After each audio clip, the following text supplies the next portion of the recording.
Bienvenue Stop Invest, la chaîne des tops d'investissement. Ici, on parle essentiellement d'entreprises de qualité. Avons-nous une opportunité d'investissement sur EuroAPI? C'est la question à laquelle on va essayer de répondre en se basant sur les derniers éléments qu'on a présentement ici aujourd'hui. Donc, vous savez qu'elle a publié ses résultats financiers ici je pense, le quatrième trimestre, si je ne me trompe pas. On va juste vérifier ça ici vite fait.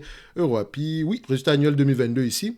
Donc, on va se demander, est-ce que vous souvenez sur la dernière vidéo sur EuroAPI, parce que c'est notre troisième vidéo sur ce sujet-là, on était aux alentours de 17 € ici, sans prendre en considération la croissance. Donc, croissance des revenus, croissance des marges, etc. OK, donc le prix était déjà assez intéressant à ce niveau-là, et c'est une entreprise qui n'avait pas de dette. OK, donc aujourd'hui, on cote à 12 € l'action.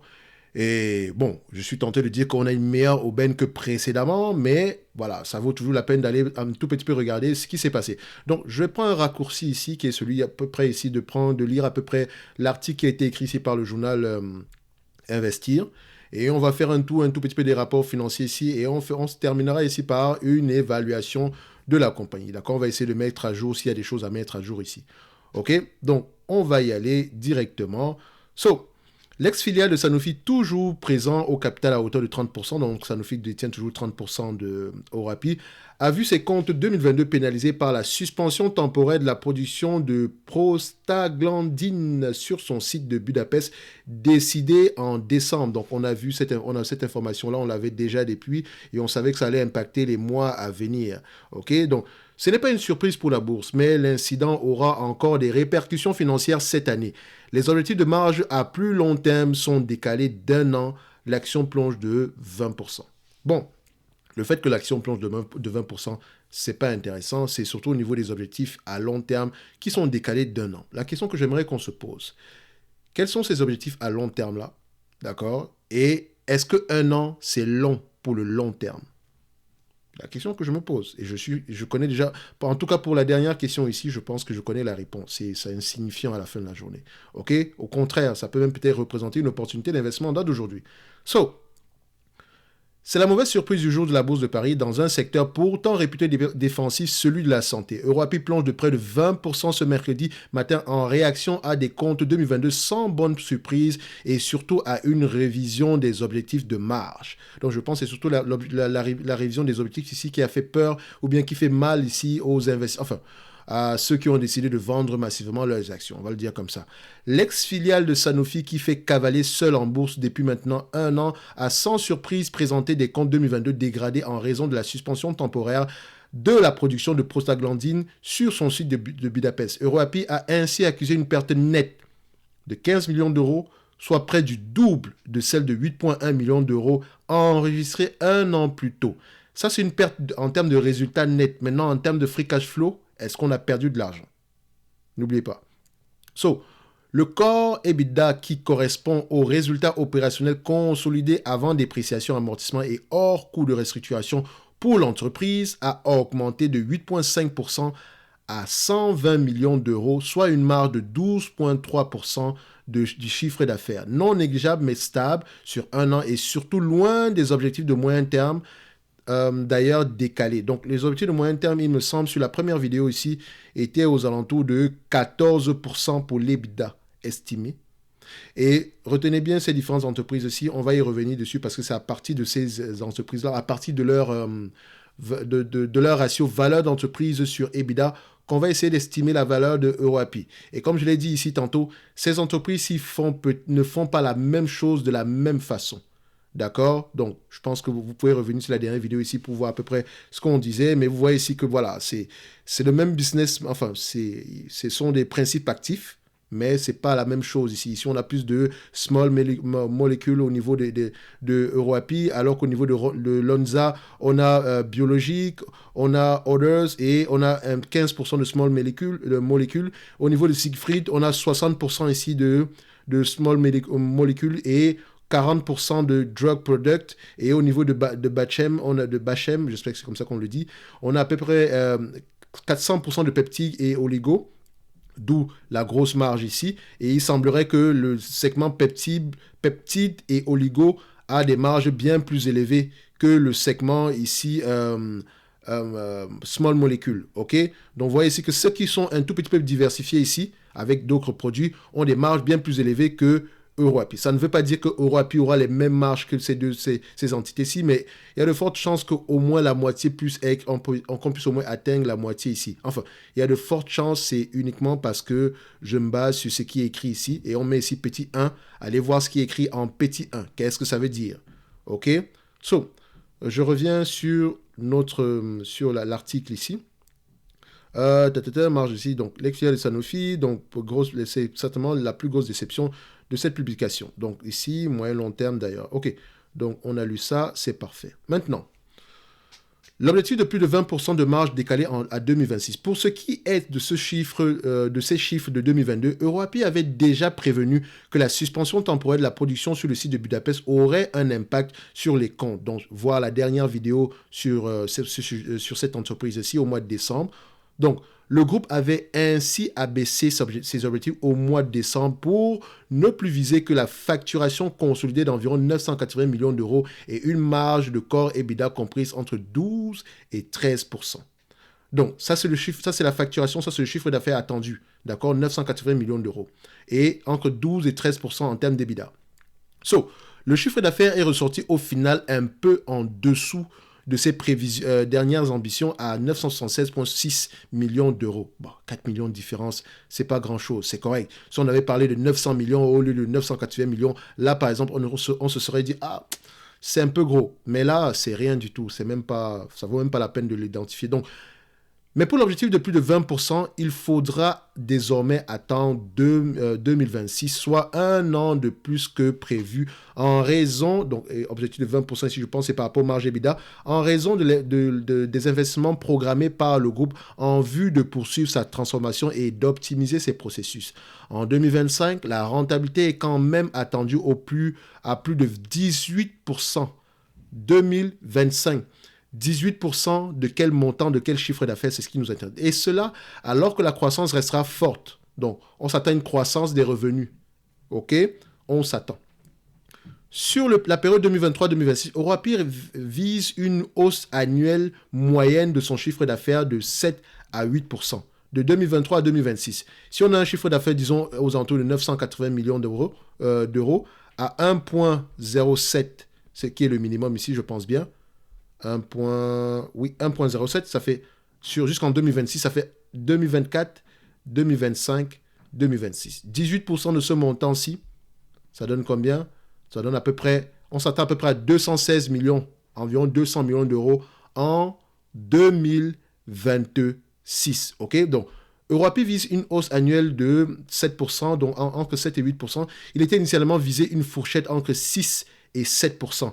Donc, la fourchette est maintenant plus élevée ici sur la période 2021-2025. OK? Donc, attention, la fourchette est plus élevée tout simplement parce qu'on a moins de revenus qu'attendu en date d'aujourd'hui. N'oubliez pas. Donc, le quasi-plein de production pour avril 2023. Donc, concernant la production de prostaglandine, elle devrait reprendre pour l'essentiel d'ici la mi-avril 2023. Donc, si on dit mi-avril ici, c'est janvier, février, mars. Donc, le premier trimestre sera impacté. Une partie ici du deuxième trimestre sera impactée. Donc, c'est à partir du troisième, quatrième trimestre qu'on aura à peu près quelque chose, un peu comme quelque chose qui reviendrait à la normale. Donc, pour l'essentiel d'ici avril 2023, c'est une confirmation. Dans les faits, elle a redémarré progressivement ce 19 janvier. Donc, si je comprends bien, concernant la production de prostaglandine, elle devrait reprendre pour l'essentiel à la mi-avril. Mais dans les faits, elle a redémarré en janvier, donc peut-être pas à pleine puissance, donc une partie ici. Donc la pleine puissance, ça sera peut-être à mi-avril 2023. Donc c'est à partir du troisième trimestre qu'on pourra avoir toute l'information ici. Le manque à gagner en termes de vente et des prestations supplémentaires de stock auront un impact d'environ 110 points de base à la marge Core EBITDA de cette année. Donc 110 points de base, ça veut dire à peu près 1,10% ici. Donc vu qu'on s'attend à 18% cette année-ci, normalement on devrait s'attendre, s'il n'y avait pas eu ce genre de variation-là, donc les problèmes à Budapest, on aurait eu à peu près 19,1%. Donc le chemin vers le 20% est toujours d'actualité. Après une évaluation interne, certains écarts par rapport aux bonnes pratiques de fabrication concernant la documentation relative à la production avaient été décelés, ce qui avait conduit la direction à prendre cette décision de suspension temporaire. Les prostaglandines sont des hormones produites naturellement par le corps au niveau du rein, de la rate et du cœur et non de la prostate, comme le pensaient les scientifiques il y a 100 ans, qui peuvent être fabriqués de manière analogue par la chimie. Pour des applications pour des applications aussi variées que le traitement des glaucomes, de l'arythmie, de la dépression, des rhinites allergiques, des troubles de l'érection. Donc, elles servent aussi à fabriquer des solutions médicamenteuses d'IVG ou encore dans le domaine vétérinaire et entrent dans la composition d'altrénogeste, excusez-moi, j'ai raté mes cours de chimie, donc utilisé pour la gestion des chaleurs chez les chevaux. Donc, toutes les prostaglandines fabriquées par EuroAPI sont produites sur son site Douchepest en Hongrie, explique sur son site internet l'entreprise, détentrice de la plus grande installation de production d'API de prostaglandines au monde. Elle se dit le premier fournisseur, on dit bien elle se dit, ça ne veut pas dire que dans les statistiques c'est vrai réellement cela. Donc elle se dit le premier fournisseur mondial de prostaglandines pour la production pharmaceutique commerciale à grande échelle. Ces molécules ainsi que la vitamine B12 comptent parmi les 200 principes actifs fabriqués par EuroAPI. L'entreprise, en bourse depuis environ 1 an, s'adresse à un vaste réseau commercial dans plus de 80 pays. Ses clients s'appellent Sanofi, encore actionnaire à hauteur de 30%. Et parlons-en de Sanofi. Sanofi est encore un gros client d'EuroAPI. Maintenant, est-ce que la relation EuroAPI-Sanofi, même au niveau de l'entente commerciale ici, est-ce qu'elle va s'arrêter du jour au lendemain? Je ne pense pas, mais sachez que quand un gros client ici, quand vous avez un client ici qui représente à peu près une trentaine de pourcents ici de votre chiffre d'affaires, c'est quand même dangereux. OK? Parce que ce client-là a la possibilité de demander des prix de plus en plus bas. Donc, il a un pouvoir de négociation. OK? Donc, on a également des clients comme Merck, Teva Pharmaceutical et Boehringer Ingelheim. OK. Donc, ça, c'est la fin de l'article. Maintenant, alors, en termes de chiffres, etc., moi, je vous dirais, moi, j'ai rien vu d'aussi alarmant parce qu'on était déjà prévenu. C'est sûr qu'il y aura des retards entre-temps. On s'attend ici à des marges corps EBITDA comprises entre 12 et 14% ici. Donc, j'aimerais juste retourner ici parce que j'ai vu 18% ici. 18% ici, c'était pour quand? Quelle période? À peu près 2026. Est-ce que... Attendez, je vais juste mettre le 18. Ok, 18%. Où est-ce qu'il est? Ok. Donc, ok, 18% c'est pour 2025. Ok. Donc, je pense qu'en 2025, on s'attendait à peu près aux alentours de 20%, etc. Mais là, on aura plutôt 2025 attendu, entre parenthèses. Ok. So, on a calculé ici 2025, 18%. On sera à peu près, enfin, aux alentours de 200 millions par là. Ok.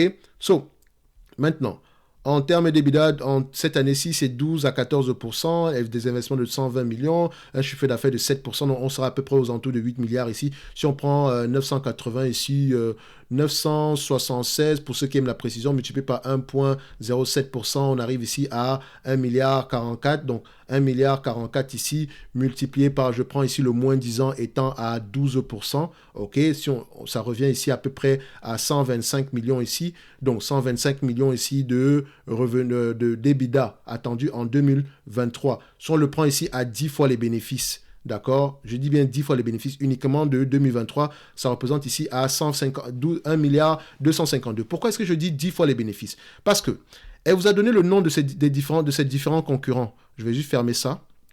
OK. On ferme ici. Je prends ici, valeur d'entreprise sur EBITDA. Je prends ça. Je prends les next 12 months. Pour faire simple, on ferme ici. Maintenant, on a parlé de qui? Lonza. OK. Je prends Lonza. Je mets ça ici. On a parlé également de qui? Quel était le nom de la compagnie ici? Qui est encore? Siegfried. Donc, je vais mettre ici Siegfried. OK. J'espère que je le dis bien. Siegfried. Non, Siegfried Holding. J'espère que c'est ça. OK. On a parlé également de qui? Oh, non, c'est pas ça ici. Mais n'empêche, oui, Antonio Carlo Jobim, Stoneflower, j'adore cet album-là. Je vous assure que c'est... Voilà. C'est la tranquillité d'esprit. J'aime bien la bossa nova. Donc, je l'ai écouté tantôt tout à l'heure. Donc, on revient ici. Donc, on a parlé de qui? Bachem. Donc, je reviens ici sur, je cherche Bachem. Bachem. Est-ce que Bachem est coté en bourse? Oh, c'est que des... je ne sais pas si c'est uniquement des entreprises suisses, mais voilà. Bachem également, c'est suisse. Lonza également, Siegfried également, je pense bien, si je ne me trompe pas. Donc, la dernière entreprise sur la liste ici, c'est Polypeptide Group. Donc, on va regarder, est-ce que Polypeptide Group est coté Polypeptide? Oh, encore une entreprise suisse. Je ne sais pas ce qui se passe en Suisse par rapport à ce genre d'entité-ci, mais il semble que la législation ici suisse soit un tout petit peu avantageuse pour ce genre d'entreprise. Je ne sais pas. En tout cas, allez-y voir à ce niveau-là. Maintenant, quand je dézoome un tout petit peu sur les dernières, on va un peu prendre sur quelque chose sur le long terme. Donc, je prends ici la valeur d'entreprise sur EBITDA sur Bachem. On a à peu près une moyenne de combien? Une médiane de 14 fois les EBITDA. Sur Siegfried, je prends la médiane. On a une médiane de combien? Siegfried, on a une médiane de 7,6% en médiane. D'accord? Et je rappelle ici que la médiane, c'est par rapport aux 12 prochains mois. D'accord? Parce que si on le met ici en médiane, ici en yearly, sur Siegfried, Siegfried qui se rapproche plus de EuroAPI, n'oubliez pas. Donc, quand on met un peu sur les 12 derniers mois ici, Siegfried, on est aux alentours de 10 fois les EBITDA. D'accord? Ne l'oubliez pas. C'est ici. 10 fois les EBITDA. Donc, si on prend également l'entreprise qu'on appelle Lonza, la médiane des EBITDA de Lonza, je prends ça, je mets ici la médiane, je mets ça là. Lonza, on se retrouve ici à 10 fois les EBITDA. Donc, c'est suffisant pour moi pour me dire que c'est une entreprise qui peut s'échanger ici aux environs de 10 fois les EBITDA.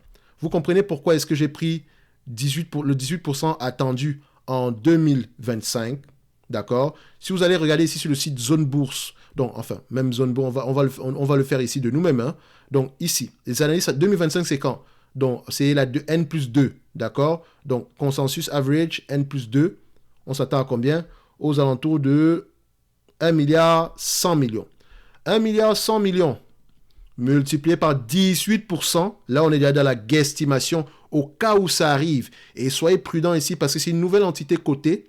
D'accord? Donc, il faut faire attention par rapport à l'estimation ici. Si on se base sur les entreprises comme Lonza, qui sont cotées depuis très longtemps, même pas Lonza, prenons Siegfried, qui est, voilà, selon moi, l'entreprise qui se rapproche plus de EuroAPI, tout simplement parce qu'ils ont plus de... Le segment ici, le segment de small molecules est plus élevé. Siegfried Holding, je mets ça ici. Tout ce que j'essaie de voir ici, vu que Siegfried est coté depuis plusieurs années, enfin je pense, hein, je vais essayer de regarder ici par rapport au Adjusted Operating Earning ici. Je vais essayer de regarder si les analystes ont tendance à avoir raison sur cette compagnie-ci. Quand même, hein, il y a 30%, c'est pas un business facile à prévoir. Ok? En tout cas, au niveau des bénéfices nets, au niveau des operating cash flow, est-ce que c'est le cas? Non plus. Donc, faites attention également aux prévisions qu'on aura en date d'aujourd'hui. Ok? Ça, c'est... Bon, il n'y a pas également énormément d'analyses sur le dossier. Donc, on va essayer de prendre Lonza. D'accord? Histoire de voir si ce business-ci est, entre parenthèses, prévisible. On prend Lonza par rapport au operating cash flow, par rapport aux analyses. Ici, on voit également que ce n'est pas un business facile à prévoir quand même. Donc, quand on prend ici les adjusted earnings ici, voilà, ça peut aller avec les adjusted earnings. Donc, en termes de bénéfices nets, c'est facile à prévoir, ok, au niveau de Lonza. Et si on se dit que c'est la même chose sur EuroAPI, je reviens sur EuroAPI parce que c'est EuroAPI qui nous intéresse. On s'attend à 1 milliard 100 millions en 2025, d'accord? 18% de marge bénéficiaire en 2025, ça fait 198 millions. Fois 10 fois les bénéfices.